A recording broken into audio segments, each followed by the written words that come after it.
Good morning students. Solid state का अगला जो टॉपिक है वो एकक कोष्ठिका का घनत्व, डेंसिटी ऑफ यूनिट सेल। अब यदि किसी एकक कोष्ठिका का अपने को घनत्व याद है तो अपन एकक कोष्ठिका का द्रव्यमान है वो ज्ञात कर सकते हैं।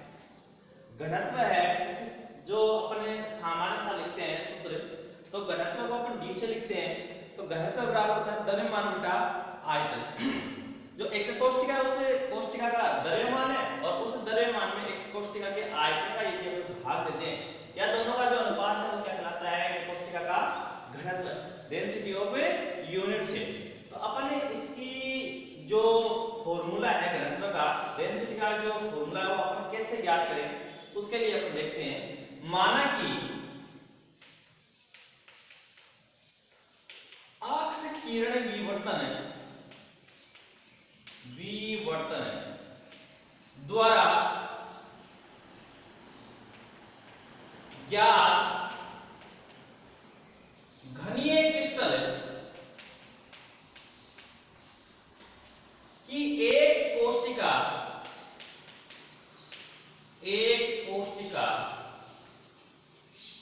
के कोर की लंबाई ए है, ठोस का घनत्व है डी है, स्मॉल डी, और जो पदार्थ दे रखा है उस पदार्थ का जो मोलर द्रव्यमान है, परमाणु उसका मोलर द्रव्यमान वो अपन कैपिटल एम मान। तो यहां आपने को पहले तो अपने आयतन ज्ञात कर ले, तो आयतन का आपको मालूम है एकक कोष्ठिका का जो आयतन होता है वो होता है घने, एकक कोष्ठिका घने के समान है तो घन का आयतन होता है भुजा क्यूब, तो एकक कोष्ठिका का आयतन हो जाएगा घने है या कोष्ठिका से कोण की लंबाई क्या ली अपने a, तो a है भुजा है, भुजा का क्या होगा क्यूब, तो यहां एकक कोष्ठिका का आयतन मैं यानी तो एकक कोष्ठिका का आयतन बराबर भुजा क्यूब। अब भुजा का मान अपने a लिया है तो a का क्या हो जाएगा क्यूब, अर्थात a क्यूब हो जाएगा। तो यहां आपने ये देखा। अब अपने को चाहिए क्या, मैंने बताया कि द्रव्यमान और जो आयतन है उसका अनुपात है वो क्या है, एकक कोष्ठिका का घनत्व। तो अपने आयतन दे दिया तो अपने को द्रव्यमान चाहिए, तो एक एकक कोष्ठिका का द्रव्यमान, एक एकक कोष्ठिका का द्रव्यमान बराबर, देखो एकक कोष्ठिका का जो द्रव्यमान है वो किसके बराबर होता है, जो परमाणु संख्या है वो और परमाणु का द्रव्यमान है उन दोनों के गुणनफल के बराबर होता है। एकक कोष्ठिका का द्रव्यमान बराबर एकक कोष्ठिका में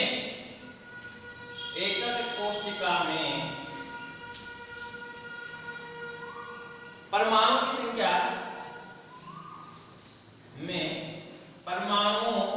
संख्या अब परमाणु की संख्या को अपन z से दर्शाते हैं, गुणा एक परमाणु का द्रव्यमान। अब द्रव्यमान को अपन किससे दर्शाते हैं, स्मॉल m से। इसका मतलब एकक कोष्ठिका का जो द्रव्यमान है वो Zm के गुणनफल के क्या होगा बराबर। अब एक एकक कोष्ठिका उसका परमाणु भार क्या होता है, एकक कोष्ठिका का परमाणु भार को स्मॉल m से दर्शाते हैं। परमाणु भार क्या होता है, परमाणु का जो मोलर द्रव्यमान उसमें होगा तो उसे क्या कहते हैं अपने भाग देते हैं, तो कैपिटल M बटा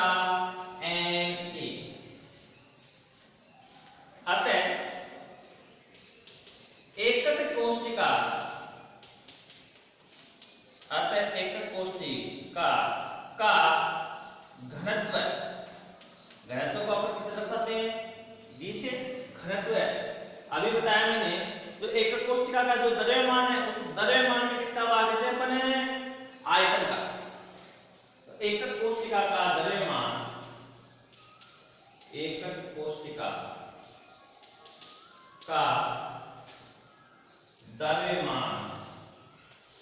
बटे एकक कोष्टिका, एकक कोष्टिका का आयतन। अब देखो द्रव्यमान पर किसे रहे जेड एम से दर्शाया अपन, तो जेड एम बटा आयतन देखो क्या निकला अपने ए क्यूब। अभी अपन ने देखा कि जो एकक कोष्टिका का परमाणु का जो भार m होता है वो किसके बराबर होता है, मोलर द्रव्यमान और आवर्त संख्या का क्या होता है अनुपात। m का मान m बटा na लिखने पर z यहाँ कैपिटल M बटा a क्यूब और ये क्या आ गया आवर्त संख्या। इस प्रकार किसी एकक कोष्टिका के घनत्व की परिकल्पना अपने कर सकते हैं। यदि अपने को चार राशियां उपलब्ध हो तो अपन उसका घनत्व ज्ञात कर सकते हैं। इनमें से कोई भी राशि यदि आपसे पूछी जाए तो आप ज्ञात कर सकते हैं। अवगाद्रो संख्या है वो एक स्थिरांक है, नियतांक है जिसका मान निश्चित होता है, बाकी जो है वो आपको दिए जाएंगे, तो उस आधार पर आप d का मान है वो क्या कर सकते हैं ज्ञात कर सकते हैं।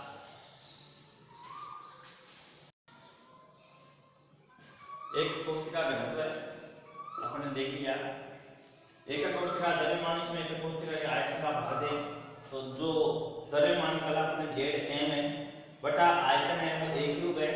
m है वो परमाणु भार होता है, वो किसी मोल द्रव्यमान और आवर्त संख्या के अनुपातिक क्या होता है बराबर होता है, तो m के स्थान पर कैपिटल M बटा na रखने पर घनत्व का जो सूत्र अपने को प्राप्त हुआ d बराबर Z m upon a cube into na।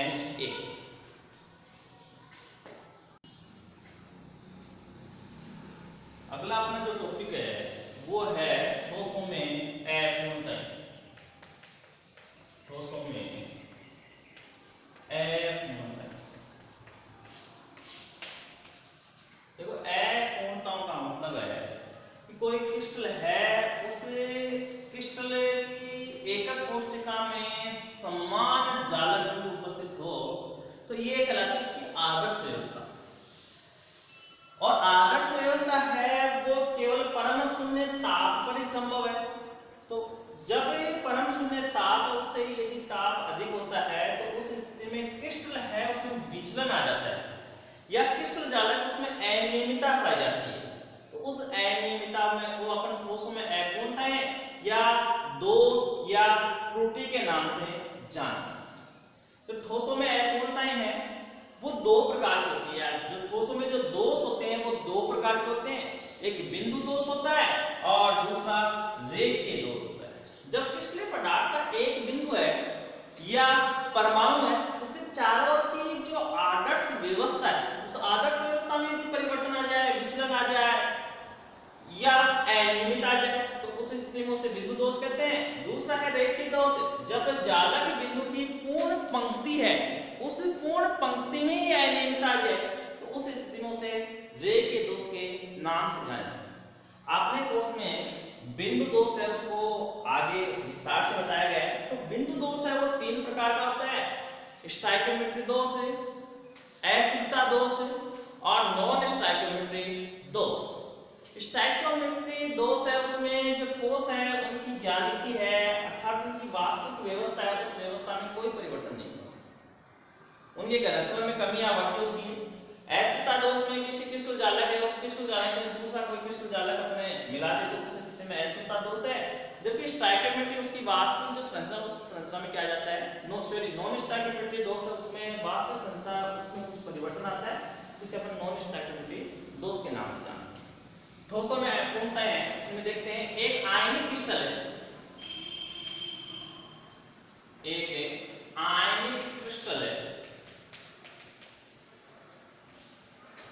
जिसमें सभी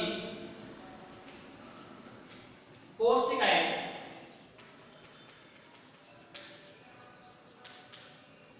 संपूर्ण क्रिस्टल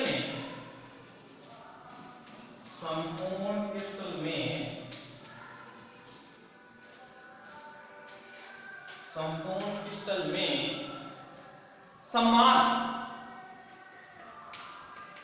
समान जालक बिंदु युक्त समान जालक बिंदु युक्त हो तो हो तो आदर्श क्रिस्टल हो तो यह आदर्श क्रिस्टल कहलाता है। तो ये आदर्श क्रिस्टल कहलाता है। ये स्थिति ये है स्थिति केवल परम शून्य ताप पर ही संभव है। परम शून्य ताप से ऊपर इस ताप से ऊपर क्रिस्टल में विचलन आ जाता है।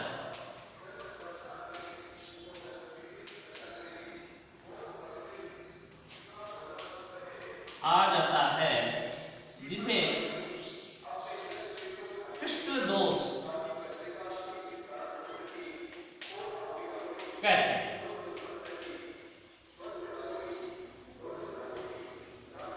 आदर्श क्रिस्टल क्या है? जब आयनिक क्रिस्टल है सभी कोष्ठिकाएं आयनिक क्रिस्टल है उसकी सभी कोष्ठिकाएं संपूर्ण क्रिस्टल जालक में समान रूप से मतलब समान रूप से जो व्यवस्थित हो तो उसे आदर्श क्रिस्टल कहते हैं। आदर्श क्रिस्टल है वो केवल परम शून्य ताप पर संभव है। इस ताप से मतलब परम शून्य ताप से ऊपर क्रिस्टल में विचलन आ जाता है। इस विचलन को आप क्या कहते हैं? क्रिस्टल दोष। क्रिस्टल दोष क्रिस्टल दोष दो प्रकार के होते हैं।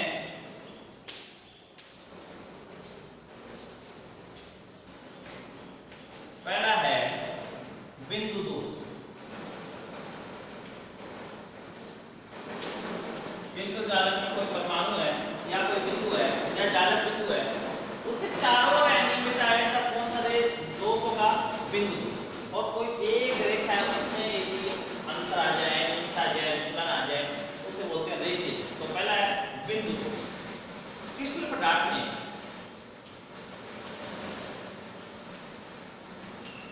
क्रिस्टल पदार्थ में एक बिंदु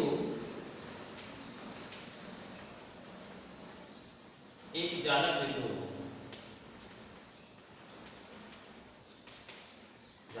है या अपन ये कह सकते हैं या परमाणु के चारों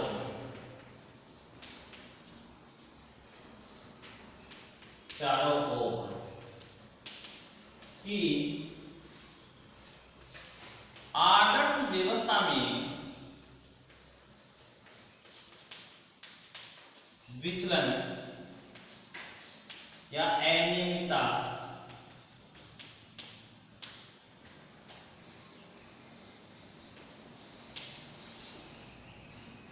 आ जाए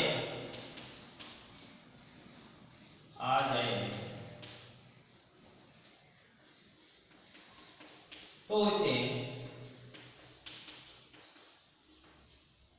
बिंदु दोष कहते हैं। तो इसे बिंदु दोष कहते हैं। दूसरा है रेखीय दोष। रेखीय दोष अभी मैंने बताया यहां देखो एक जालक बिंदु या परमाणु के चारों की और यहां कोई पंक्ति है उस पंक्ति में क्या आ जाए आदर्श व्यवस्था में विचलन आ जाए। जब जालक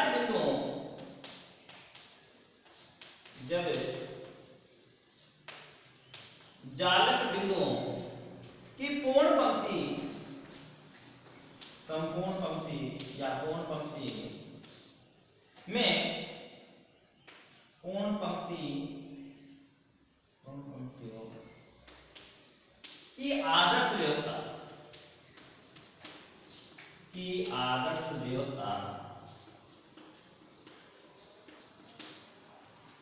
में विचलन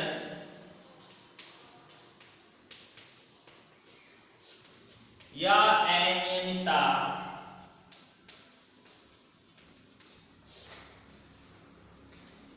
विचलन या अनियमितता आ जाए तो इसे रेखीय दोष कहते हैं। रेखीय दोष कहते हैं। दो प्रकार का दोषों में पूछता है, दो प्रकार के बिंदु दोष और रेखीय दोष।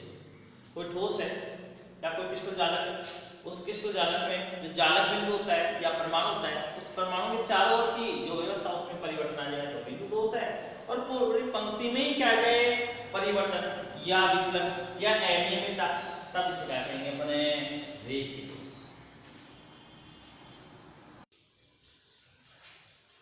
आगे अपना बिंदु दोष के प्रकार, टाइप्स ऑफ पॉइंट डिफेक्ट्स। अब देखो यहाँ ये जो बिंदु दोष है उसके प्रकार है वो तीन प्रकार के हैं। पहला है स्टाइकियो मेट्री दोष,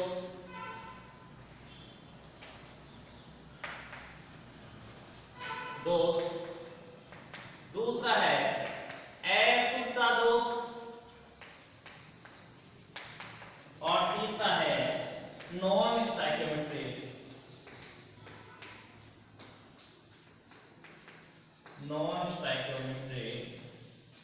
दोष। पहला अपन देखते हैं स्टाइकियोमेट्री दोष।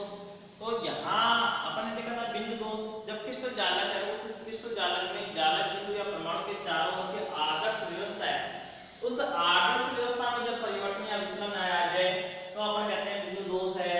बिंदु दोष तीन प्रकार का है, स्टाइकियोमेट्री दोष, अशुद्धता दोष और तीसरा है नॉन स्टाइकियोमेट्री दोष। तो स्टाइकियोमेट्री दोष है उसमें जो क्रिस्टल जालक है उसकी स्टाइकियोमेट्री है वो विक्षुब्ध नहीं होती। इस प्रकार के दोष को अपन उष्मागतिकी दोष भी कहते हैं कि उष्मा के परिवर्तन के कारण ऐसे दोष है वो उत्पन्न होते हैं। तो पहला देखते हैं अपने स्टाइकियोमेट्री दोष।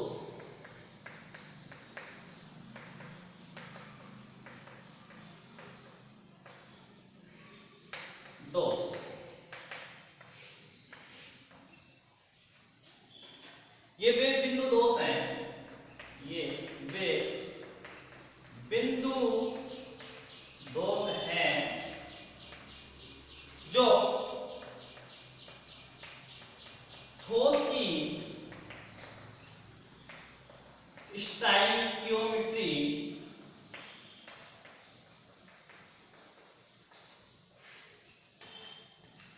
को विक्षुब्ध नहीं करते।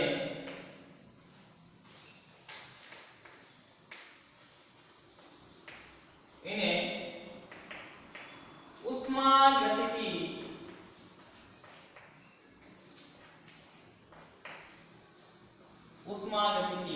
दोष भी कहते हैं। स्टाइकियोमेट्री दोष है वो मुख्यतः दो प्रकार के होते हैं। पहला है ये दोष, दो प्रकार के। पहला है रिक्तिका दोष।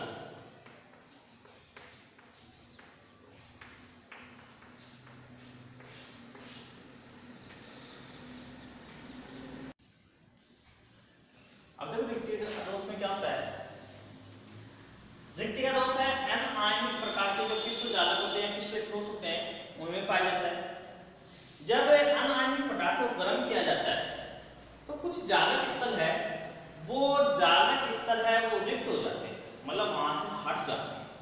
तो इस कारण से जो दोष उत्पन्न होता है उसे कहते हैं रिक्तिका दोष। ये कोई अनायनिक पदार्थ है और उस अनायनिक पदार्थ का आपने क्रिस्टल लिया,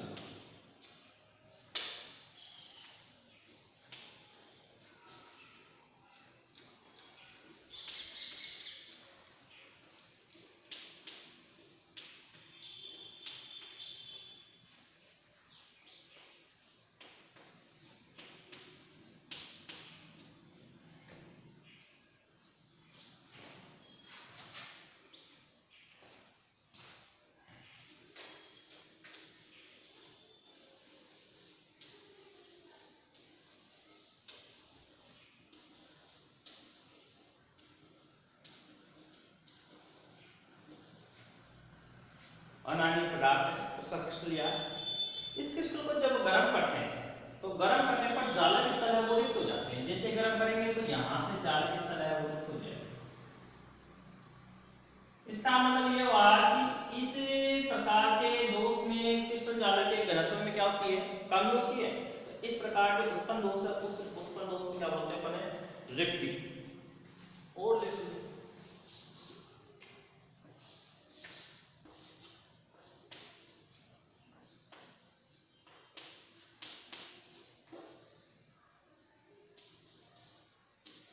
ये वाली स्थिति, यहां से जालक बिंदु है वो हट गया और यहां से जालक, तो यहां रिक्ति का या रिक्त स्थान शेष बचा। इस कारण से ऐसे दोष में कौन सा दोष होते हैं, रिक्ति का दोष। तो परिभाषा है, जब अनायनिक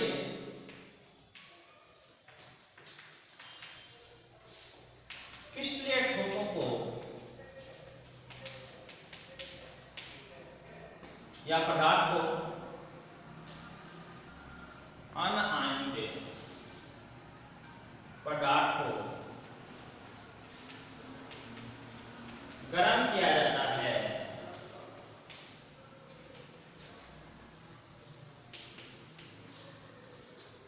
तो रिक्ति का दोष उत्पन्न होता है।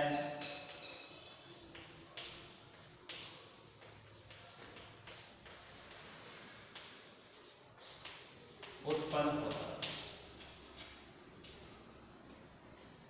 इसमें जालक स्थल रिक्त हो जाता है।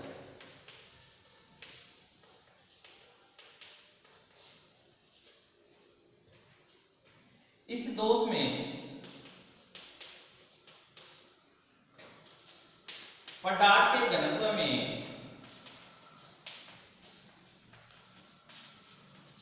कमियां, यह आपका रिक्ति का दोष होगा। जब अनायनिक प्रकृति के जो पदार्थ होते हैं उन्हें गर्म किया जाता है तो रिक्ति का दोष उत्पन्न होता है। इसमें जालक स्थल जब गर्म करते हैं तो जालक स्थल या जालक बिंदु है वो यहाँ से हट जाते हैं और रिक्तिका से इस बच जाती है, इसलिए इसे क्या कहते हैं अपने, रिक्ति का दोष। ये जो है ये रिक्ति का दोष।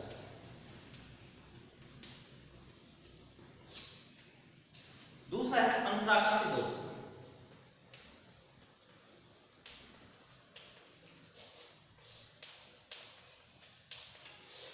देखो यहाँ सेम ऐसा ही है, अनायनिक पदार्थ को उन्हें गर्म करते हैं तो जालक बिंदु है वो क्रिस्टल जालक से बाहर नहीं जाते, जालक बिंदु है वो यहाँ से हटते हैं और यहाँ जो रिक्त स्थान में अंतराकाशी स्थल है, मतलब ये जालक बिंदु वो यहाँ जाए, ये वाला है वो यहाँ जाए या और कहीं क्रिस्टल जालक में चला जाए, तो उस स्थिति में उत्पन्न दोष को अंतराकाशी दोष कहते हैं। इसमें आवेगी कण,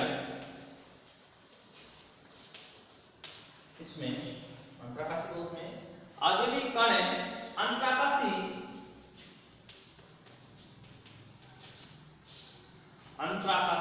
स्थलों में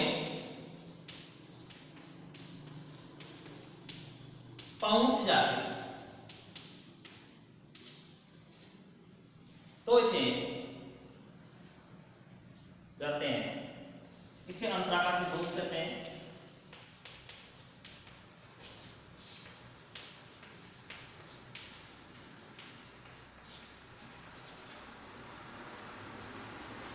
तो अंतराकाशी दोष है, ये भी अनायनिक पदार्थों में पाया जाता है और अनायनिक पदार्थों को जब गर्म करते हैं तो जो जालक बिंदु है वो मूल स्थान से हटते हैं और क्रिस्टल जालक के जो अंतराकाशी स्थल है वहां ही पहुंच जाते हैं। इसका मतलब जो मूल स्थान है वहां तो रिक्ति का दोष उत्पन्न होगा और जो नया स्थान है वहां कौन सा हो गया, अंतराकाशी दोष। तो मैं इसको ऐसे अपने दर्शा सकते हैं।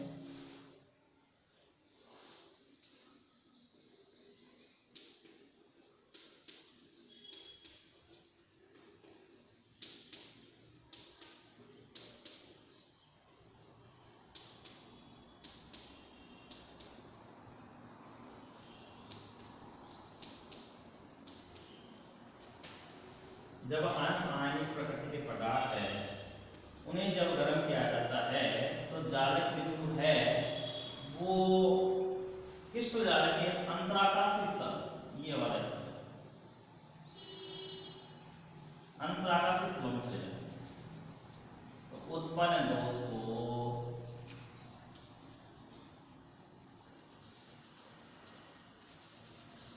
ये वाला है, तो उत्पन्न दोष को कौन सा दोष कहेंगे? अंतराकाशीय दोष।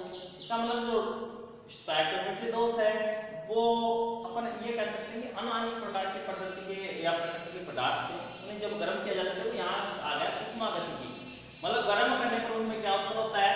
दोष। उष्मा देने पर कणों की जो गतिज है वो बढ़ जाती है, जिससे कण जो कण है वो वहां से गतिमान हो जाते हैं, जिसके कारण उत्पन्न दोष है, इसलिए इसे उष्मागतिकी दोष भी कहा गया है। अब देखो यहाँ बिंदु दोष के प्रकार है, उसमें अपने स्टोइकोमेट्री दोष है उसको पढ़ लिया। अगला जो टॉपिक है वो अपना अशुद्धता दोष।